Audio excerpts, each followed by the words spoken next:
right, welcome back, guys. We're going. Well, before we start episode 11, I just want to say I had to take a moment there.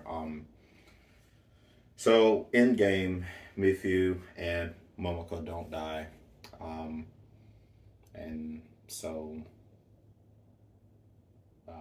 that that fucking sucks.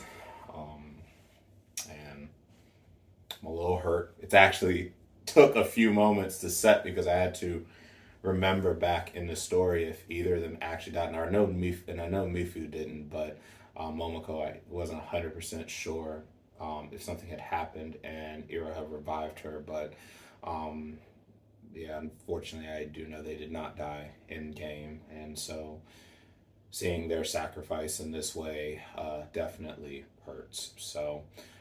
We have suffered major losses going into this second to last episode, and we're just going to go ahead and pick up. So, let the suffering continue. This is episode 11 or episode 3, depending on which count you're following. And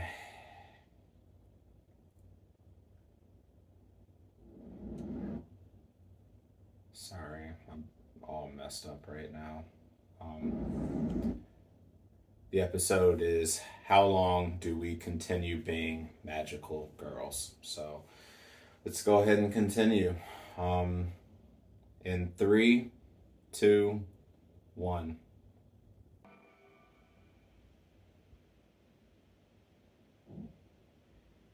So in that episode, and I'm not sure if Kuro has completely died or disappeared or not. And again, just always going to assume the worst and expect the worst and hope for the best. But so Kuro and how I feel about her as a character, I think I'm just a little bit confused with how that won. And please forgive me because it's very possible that I missed something major in the second season when it came to her and her past.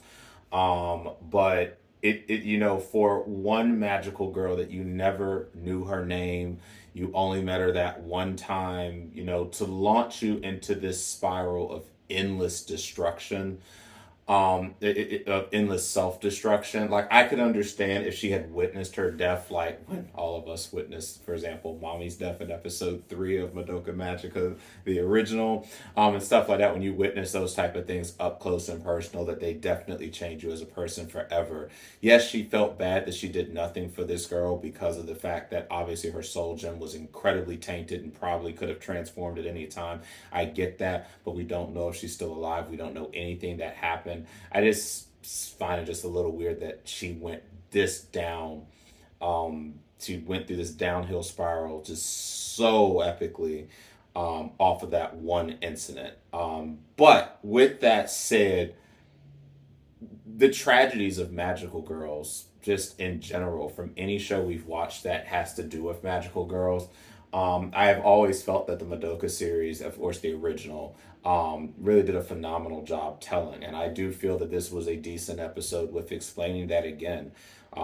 First off, we need to stop talking and accepting deals with strangers because Cube again making good points, but again, we need to stop messing with damn Cube. He doesn't mean anything well. You can't expect these beings that are immortal and have no emotions and only think on the logical side of things 100% of the time to really understand the human nature and of thoughts and feelings and you know what is right and what is wrong. But Cuba, I can't deny that makes valid points, and I actually talk about this a lot in real life. How generation after generation, what we believe in, what we choose to trust, what we feel is a moral high ground on something, we always feel that those things change every generation, and that's a very valid point. But no one being has a right to ultimately make a decision what is best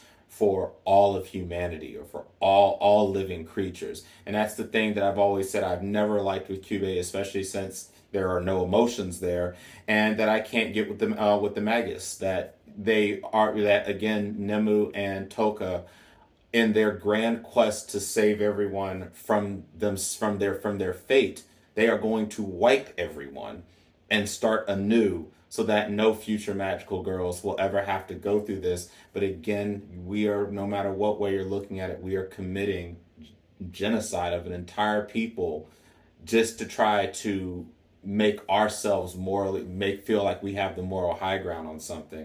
And that's always been just an interesting parallel when it comes to magical girl stuff in general, and especially to the Madoka Magica series, and of course the Magia record side story series. So I think that it really just does a good job of bringing that back to the forefront of, you know, what we're up against, and the fact that in cases like this, no one's truly right or wrong. It just really depends on what is collectively thought to be the high ground. So, but yeah, so with that said, that wraps up episode 11, and we are now about to move into episode 12, which we will start in just a moment.